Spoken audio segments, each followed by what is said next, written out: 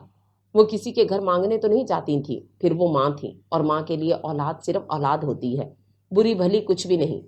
خود جو مرضی برا بھلا کہہ سن لے، لیکن دوسروں کے منہ سے اپنی اولاد کی برائی ہرگز برداشت نہیں ہوتی تھی، جبکہ یہاں آ کر ہر شخص یہ جتانا فرض سمجھتا تھا کہ تمہاری اولاد نکمی، ناکارہ، نکھٹو ہے۔ اماں نے بظاہر بڑے تحمل سے تایا جان کی بات سنی، پھر کہنے لگیں، حالات خواہ کیسے بھی ہوں، میں اپنی بچیوں کے ساتھ ناانصافی نہیں کر سکتی، اور نہ ہی میں آپ کو مجبور کر رہی ہوں کہ کہکشاں کی شادی ہونے تک آپ ضرور انتظار کریں۔ گویا آپ انکار کر رہی ہیں؟ تائی جان نے پوچھا تو اماں نفی میں سر ہلا کر بولی، نہیں، آپ کی مرضی پر منحصر ہے۔ تایا جان ابا کو دیکھنے لگے، اور ابا اماں کو، اور اماں اٹھ کر چلی گئیں، گویا وہ اپنی بات سے ہٹنے کو تیار نہیں تھی۔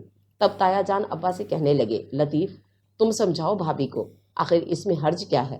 وہ ماں ہے بھائی صاحب، اپنی اولاد کو مجھ سے زیادہ سمجھتی ہے۔ ابا نے مجبوری ظاہر کی تو تائی جان کہنے لگیں، ہم تو آپ کا بوجھ کم کرنے آئے تھے، آگے آپ کی مرضی۔ بوجھ؟ اس نے سوچا، اور بے اختیار اس کی نظریں ابا کے جھکے ہوئے شانوں پر جا ٹھہری تھیں۔ پھر تایا جان اور تائی جان کے جانے تک اماں سامنے نہیں آئیں۔ ابا انہیں دروازے تک چھوڑ کر دوبارہ اپنے کمرے میں جا بیٹھے۔ تب اچانک اسے غیر معمولی خاموشی کا احساس ہوا۔ پتہ نہیں سب کیا کر رہے تھے۔ وہ اٹھ کر برآمدے میں آئی اور ارم سے اماں کے بارے میں پوچھا تو اس نے اسٹور کی طرف اشارہ کیا۔ وہ جانتی تھی جب اماں کے اندر کوئی الاؤ دہکتا ہے، وہ خود کو اسٹور میں مصروف کر لیتی ہیں اور کسی کی مداخلت بھی پسند نہیں کرتی۔ پھر بھی وہ دبے پاؤں ان کے پیچھے چلی آئی۔ کوئی آ کر دیکھے اس عورت کو جو اپنے دھان پان وجود کے باوجود چٹان نظر آتی اور کسی کو اپنے سامنے ٹھہرنے نہیں دیتی تھی، اب سب سے چھپ کر کتنی احتیاط سے آنسو بہا رہی تھی کہ کہیں بھرم نہ کھل جائے۔ اماں، اس نے بہت دھیمی آواز میں پکارا تو وہ جو بڑا بکس کھولے کھڑی تھی آدھی اس کے اندر جھک گئی۔ کیا تلاش کر رہی ہیں اماں؟ وہ ان کے برابر آ کھڑی ہوئی تو وہ ادھر ادھر ہاتھ مارتے ہوئے بولی، کچھ بھی تلاش کر رہی ہوں، تمہیں کیا، جاؤ اپنا کام کرو۔ انہوں نے کوشش تو ضرور کی ہوگی، لیکن ہرگز بھی اپنی آواز تیز نہیں کر سکیں اور نہ لہجہ۔ اس کے برعکس سانسوں کی نمی اس نے اپنے دل پر محسوس کی اور چپکے سے باہر نکل آئی۔ کاش اس کے اختیار میں ہوتا تو وہ اس گھر کے سارے درد دور کر دیتی۔ پتہ نہیں یہ ساری احساس اسی میں کیوں پیدا ہوتے ہیں جو کسی گنتی میں شمار نہیں ہوتا۔ گھر میں 5ویں نمبر پر ہونے کے باعث فی الحال تو وہ واقعی کسی شمار میں نہیں تھی، اور وہی ساری باتیں سوچتی، ابا بیچارے کتنے کمزور ہو گئے ہیں اور وقت سے پہلے بوڑھے۔ اگر منصور بھیا اور عابد بھائی ان کی امیدوں پر پورے اتر دے تو وہ ہرگز ایسے نہ ہوتے۔ آخر بھائی ایسے کیوں ہیں؟ انہیں اماں ابا کا خیال کیوں نہیں؟ کاش کچھ میرے اختیار میں ہوتا تو میں ابا اماں کی ساری فکر کو پل میں دور کر دیتی۔ پتہ نہیں اس گھر کا کیا بنے گا۔ اس وقت وہ انہی فکروں میں گھری تھی کہ دفتن بابر کا خیال آیا، اور اس روز تو وہ اس کے سامنے اعتراف کر گئی تھی کہ جب میں بہت زیادہ مایوسیوں میں گھر جاتی ہوں تو مجھے تمہارا خیال آتا ہے، اور پھر مجھے یوں لگتا ہے جیسے میرے اعتراف پھیلے گھپ اندھیرے چھٹنے لگے ہوں، اور ابھی کچھ دیر کو ہی صحیح وہ اس کے خیال میں کھو کر تفکرات سے نکلنا چاہتی تھی، لیکن پتہ نہیں کیسے اس کے برعکس تلخ حقائق نے اس کا دامن تھام لیا۔ صوبیہ لطیف، جس راستے پر تم نے قدم رکھے ہیں اس پر کتنی دور تک بابر علی تمہارا ساتھ دے گا؟ یا تو تم تھک جاؤ گی یا وہ، کیونکہ منزل بہت دور ہے۔ اماں کہکشاں سے پہلے افشاں کو بہانے پر تیار نہیں ہے، اور تم تو افشاں کے بھی بعد ہو۔ پھر اندر کی آوازوں نے اسے بخلا دیا، پھر یہ کہ ابھی زیادہ مسافت طے نہیں ہوئی، لوٹ آؤ۔ کیوں؟ کیا بابر انتظار نہیں کر سکتا؟ کتنا انتظار؟ کتنا انتظار؟ 2-4 برس؟ یا تو یہاں تو برسوں کا حساب خود اس کے پاس نہیں تھا، جبھی تو اعتراف پھیلے اندھیرے بجائے چھٹنے کے مزید گہرے ہوتے جا رہے تھے۔ آج ارم کالج نہیں آئی تھی، اور وہ جانتی تھی کہ اگر صبح بابر نے اسے اکیلے آتے ہوئے دیکھا ہوگا تو اس وقت ضرور گیٹ کے باہر بابر موجود ہوگا، جبکہ وہ اب اس سے کبھی نہ ملنے کا فیصلہ کر چکی تھی۔ گو کہ یہ فیصلہ کرتے ہوئے اس کا دل خون کے آنسو رویا تھا، اور ابھی بھی بار بار مچل کر اسے اکسا رہا تھا، لیکن وہ بڑی دقتوں سے خود پر ضبط کے پہرے بٹھا کر لائبریری میں آ بیٹھی، اس خیال سے کہ جب وہ اس کی طرف سے مایوس ہو کر چلا جائے گا تب وہ باہر نکلے گی۔ وقت گزاری کے لیے وہ اخبار سامنے پھیلا کر دیکھنے لگی، لیکن سارا دھیان اسی طرف تھا جہاں اس کے خیال میں وہ شدت سے منتظر ہوگا۔ ہر دوسرے پل اس کا دل احتجاج کرنے لگتا۔ وہ دل کو سرزنش کرتے کرتے پریشان ہو گئی اور پھر تھک گئے۔ اس کے سامنے ہتھیار ڈالنا ہی چاہتی تھی کہ ریما اس کے سامنے بیٹھتے ہوئے پوچھنے لگی، کوئی خاص خبر ہے کیا؟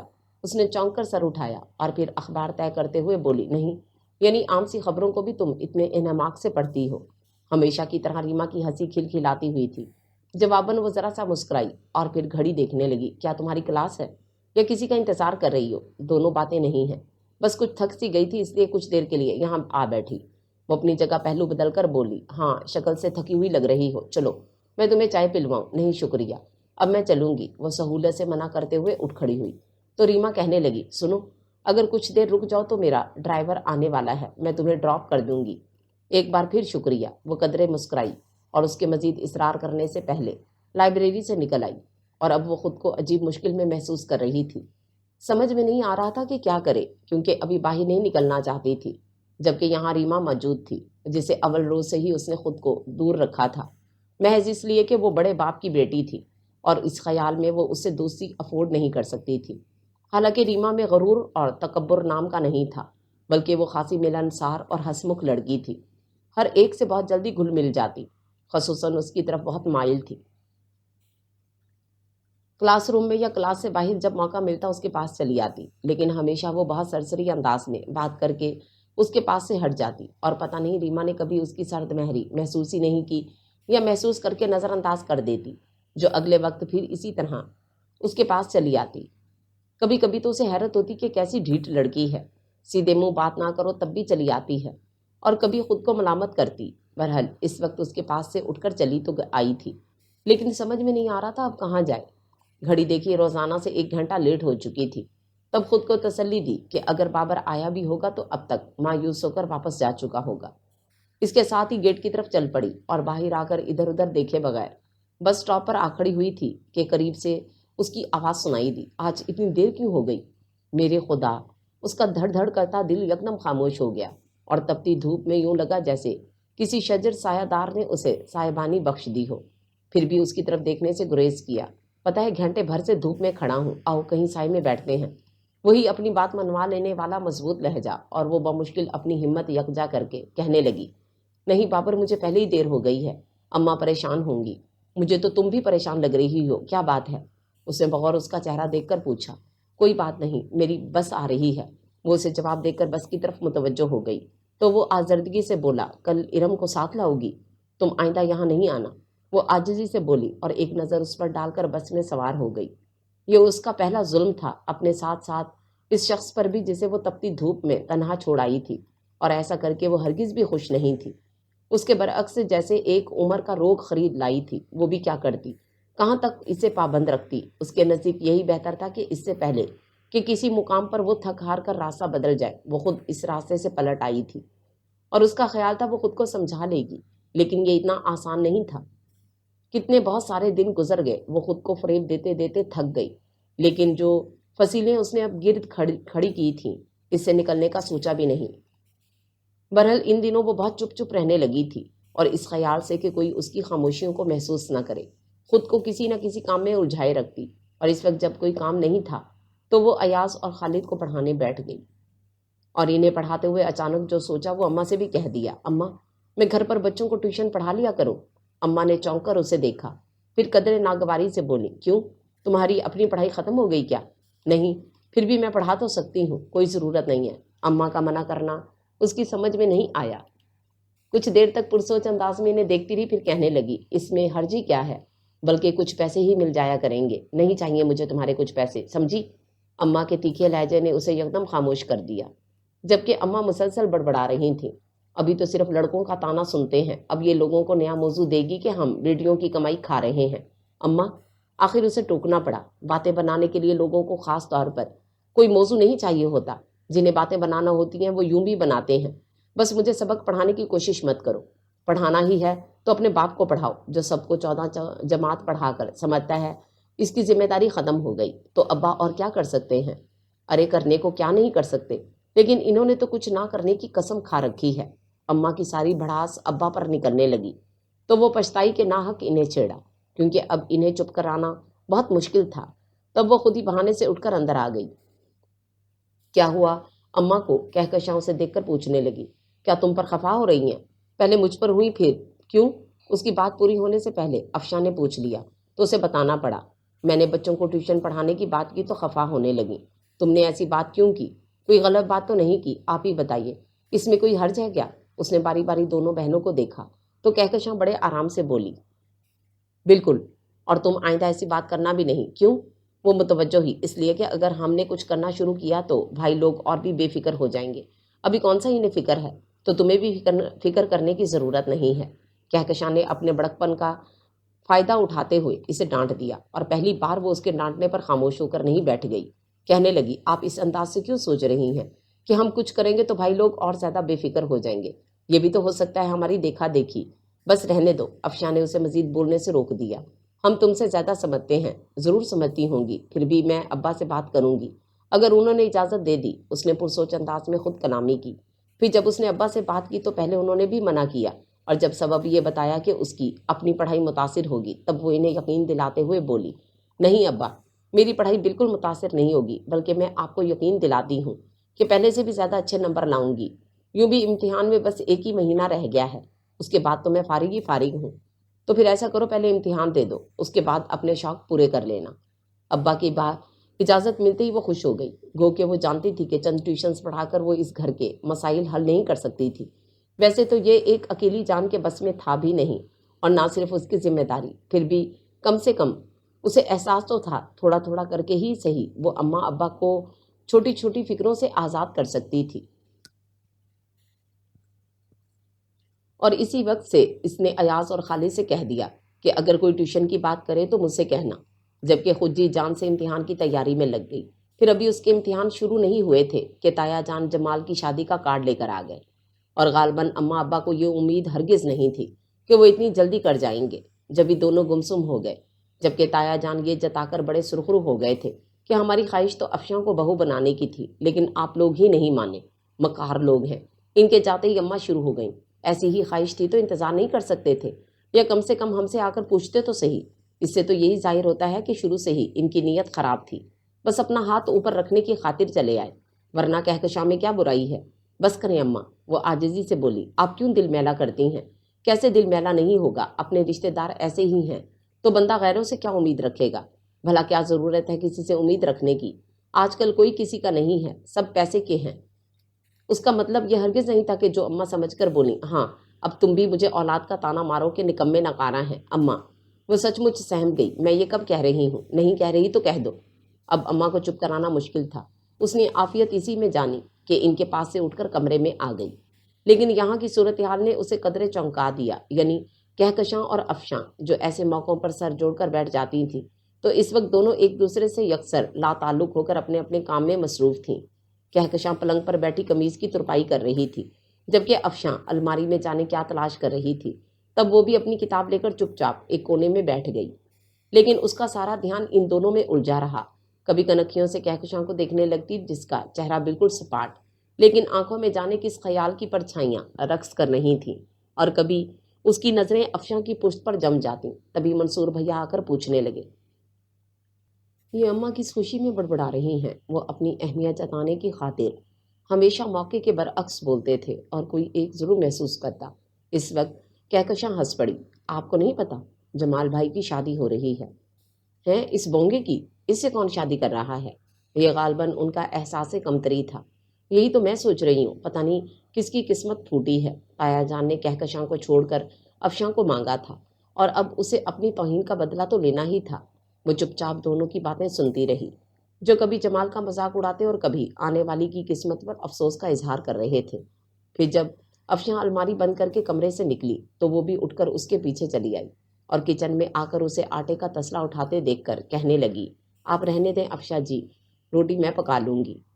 نہیں، تمہارے امتحان ہونے والے ہیں، تم پڑھو بیٹھ کر، افشاں نے کہا، اور پھر خود ہی اپنی بات پر ہنسی۔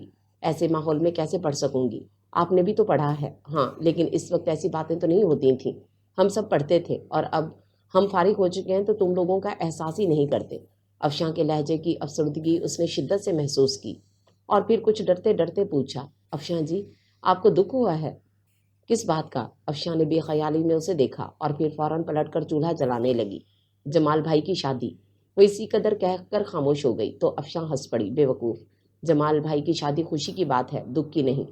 ہاں لیکن صوبیہ، افشاں نے ٹوکتے ہوئے براہ راست اس کی آنکھوں میں دیکھا، تم نے ہی تو کہا تھا نا کہ ساری خرابی ہمارے اپنے گھر میں ہے، اور یہی حقیقت ہے، لیکن ہم حقائق سے نظریں چرا کر دوسروں پر نہ صرف الزام رکھتے ہیں بلکہ مذاق بھی اڑاتے ہیں۔ ایسا کب تک ہوگا؟ سوچ میں ڈوبی اس کی آواز بہت دھیمی تھی۔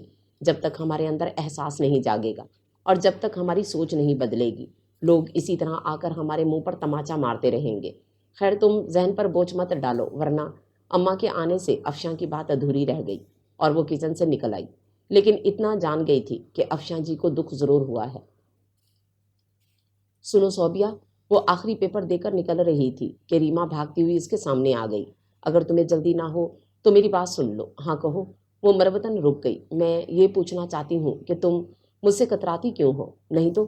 نہیں صوبیہ، ہم 4 سال اکٹھے پڑھے ہیں اور اس دوران میں نے بارہا تمہاری طرف دوستی کا ہاتھ بڑھایا، لیکن تم نے ہمیشہ نظر انداز کر دیا۔ آخر کیوں؟ تمہیں میرے خلوص پر شبہ تھا یا؟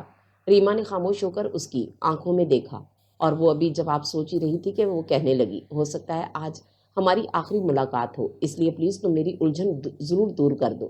اور دیکھو سچ بولنا، میں ہرگز برا نہیں مانوں گی۔ میں کیا کہوں؟ وہ خامخواہ ہنسی پھر کہنے لگی، تم نے غور نہیں کیا، میری کوئی بھی دوست نہیں ہے۔ یہ الگ بات ہے، میں صرف اپنے بارے میں پوچھنا چاہتی ہوں کہ تم نے میری دوستی قبول کیوں نہیں کی؟ کتنی بار میں نے تمہیں اپنے گھر آنے کی دعوت دی، خاص موقعوں پر خاص طور سے بلایا، لیکن ہمیشہ تم نے منع کر دیا۔ اسے ہرگز اندازہ نہیں تھا کہ کبھی ریما یوں اس سے جواب طلب کرے گی، اور وہ اندر ہی اندر خاصی جزبز ہو کر بولی، اس کی کوئی خاص وجہ نہیں ہے۔ اچھا؟ ریما کچھ مایوس ہو کر بولی، ویسے مجھے ہمیشہ افسوس رہے گا کیونکہ میں نے صرف تم سے دوستی کرنی چاہی تھی، تم مجھے اچھی لگتی ہو، اور تمہاری سرد مہری پر میں سمجھتی تھی شاید میرے خلوص میں کمی ہے۔ نہیں ریما، وہ بے اختیار کہہ گئی، کمی تمہارے خلوص میں نہیں بلکہ مجھ میں تھی۔ کیا مطلب؟ بس مطلب کو جانے دو، اور اگر میرے گریس یا سرد مہری سے تمہیں دکھ ہوا ہو تو پلیز مجھے معاف کر دینا۔ وہ کہہ کر جانے لگی تو ریما فوراً بول پڑی، ایک شرط پر معاف کروں گی۔ اس نے سوالیہ نظروں سے دیکھا تو ریما نے مسکراتے ہوئے اپنا ہاتھ آگے بڑھا دیا اور وہ ششو پن میں پڑ گئی۔ اب اگر تم نے میرا ہاتھ نہ تھاما تو میں سمجھوں گی۔ نہیں، تم کچھ مت سمجھو۔ اس نے فوراً ٹوک کر اس کا ہاتھ تھام لیا تو ریما زور سے ہنسی، وہی کھلکھلاتی ہوئی ہنسی تھی۔ اب چلنے کی بات کرو۔ ہاں چلو، میں تمہیں ڈراپ کر دوں گی۔ نہیں شکریہ، اور دیکھو اصرار نہیں کرنا ورنہ میں بہت خاموشی سے ہاتھ چھڑا کر چلی جاؤں گی۔ اس نے کہا تو ریما چپ سی ہو گئی۔ پھر باہر آ کر جب اپنی گاڑی میں بیٹھنے لگی تو پوچھے بغیر نہیں رہ سکی، سنو میرے گھر تو آؤ گی نا؟ اس نے یوں ہی اسبات میں سر ہلا دیا اور اس کے جانے کے بعد سٹاپ پر آئی تو بابر کو کھڑے دیکھ کر اسے اپنے گرد کھڑی کی ہوئی فصیلیں گرتی ہوئی محسوس ہوئیں۔ اسی وقت بس آ کر رکی تو وہ اسے نظر انداز کر کے جلدی سے اس میں سوار ہو گئی، لیکن پھر خود کو سمجھانا بہت مشکل تھا۔ کتنے دن وہ خود سے کہتی رہی کہ اسے یہی کرنا چاہیے تھا۔ وہ خواہ کیوں اسے کسی آس میں رکھے؟ اپنے تئیں وہ اسے آزاد کرا آئی تھی کہ اس کی طرف سے مایوس ہو کر وہ اپنے لیے نئی تلاش کرے، کیونکہ وہ 2 سال پہلے ہی اپنے پیروں پر کھڑا ہو چکا تھا اور اس پر بہت زیادہ ذمہ داریاں بھی نہیں تھیں۔ اس کے خیال میں اب اس کے والدین اس کا گھر بسانا چاہتے ہوں گے، اور ایسے میں خود غرضی کا لبادہ اوڑھ کر اسے انتظار کی دہلیز پر کھڑا کرنا اچھا نہیں لگا۔ بہرحال وہ فوری طور پر نہ تو اپنے دل سے اس کی محبت نکال کر پھینک سکتی تھی اور نہ اس کی خیال سے دامن بچانا ممکن تھا، لیکن کوشش ضرور کر رہی تھی۔ یوں بھی کالج چھوٹنے کے بعد سارا وقت گھر میں ہی گزرتا تھا، اور گھر کا ماحول تو ایسا ہی تھا، روز کوئی نئی بات ہو جاتی جس سے اگر ہنگامہ کھڑا نہ بھی ہوتا تب بھی فضا ضرور مقدور ہو جاتی تھی۔ اور ان دنوں تو خاص طور سے وہ نشانہ بنی رہی تھی کیونکہ اس نے ابا سے اسکول میں ملازمت کرنے کی اجازت لے لی تھی، اور اس کے حصول کی کوششوں میں اماں سے 100 طرح کی باتیں سننی پڑ رہی تھیں۔ پھر کہکشاں تھی، پھر پہلے طنز کرتی، پھر مذاق اڑاتی۔ البتہ افشاں کہکشاں کا ساتھ نہیں دیتی تھی، اس کی جگہ منصور بھیا لے چکے تھے۔ پتہ نہیں دونوں بڑے کس مٹی سے بنے تھے۔ کسی وقت تو وہ ان کی باتوں سے عاجز آ کر سوچتی کہ وہ بھی ان کی طرح بے حس ہو کر خود کو حالات کے دھارے پر چھوڑ دے، لیکن ہر نیا دن اسے نئے سرے سے حوصلہ عطا کرتا اور وہ ہر طرف سے اپنے کان بند کر لیتی، جس کا جو دل چاہے کہے۔ پھر اس کی کوششیں بار آور ثابت ہوئیں اور اسے ایک اسکول میں جاب مل گئی، گو کہ تنخواہ کم تھی، پھر بھی وہ خوش تھی۔ اور جب گھر آ کر اس نے اماں کو خوشخبری سنائی تو وہ پتہ نہیں کس موڈ میں تھی کہ کوئی تبصرہ نہیں کیا، جبکہ کہکشاں نے چھوٹتے ہی پوچھا، تنخواہ کتنی ہے؟ 1200 صرف؟ منصور بھیا نے برا سا منہ بنایا، پھر حساب لگاتے ہوئے بولے، یعنی سال کے 14,000۔ اس کا مطلب ہے اگر تم رنگین ٹی وی خریدنا چاہو تو پورا نہ صرف انتظار کرنا پڑے گا بلکہ پائی پائی جوڑنی پڑے گی۔ ہاں، ہر سال کوئی نہ کوئی چیز خریدنے پر اگلے 10 سالوں میں ہمارے گھر کا نقشہ ضرور بدل جائے گا۔ اس نے بہت خاموشی سے منصور بھیا اور کہکشاں کی باتیں سنی اور پھر ان کے پاس سے اٹھ گئی۔ اسے اسکول جوائن کیے ہوئے ہفتہ 10 دن ہوئے تھے کہ اس روز واپسی پر بابر نے اپنی بائک اس کے بالکل قریب لا روکی۔ وہ اچھل کر پیچھے ہٹی اور پھر اسے دیکھ کر سر جھکا دیا۔ خفا ہو؟ وہ اس روز اب تک یہی سوچتا رہا کہ شاید وہ کسی بات پر خفا ہو گئی ہے۔ جب ہی پوچھنے لگا، اس نے نفی میں سر ہلا دیا۔ پھر وہ خاموش رہی تو کہنے لگا، شاید تمہارے دل میں میری طرف سے بدگمانی پیدا ہو گئی ہے، یا تم نے یہ سمجھ لیا ہے کہ میں یوں ہی تمہارے ساتھ آنکھ مچولی کھیلتا رہا ہوں۔ ایسا نہیں ہے صوبیہ، میرا اعتبار کرو، میں تو بس اس انتظار میں تھا کہ شیزا کی کہیں بات ہو جائے، پھر میں امی سے تمہارا ذکر کروں اور میں آج ہی امی کو تمہارے گھر بھیجوں گا۔ نہیں، وہ سچ مچ سٹ پٹا گئی۔ منع مت کرو، کیونکہ میں اب مزید انتظار نہیں کر سکتا۔ میں تمہیں انتظار کرنے کو کہوں گی بھی نہیں، لیکن بس تو باقی باتیں اطمینان سے کریں گے۔ وہ اس کی بات سنے بغیر دلکش مسکراہٹ کے ساتھ بولا اور پھر بائک بڑھا کر لے گیا۔ تو وہ حیران پریشان کتنی دیر تک اس کے پیچھے نظریں جمائے کھڑی رہی۔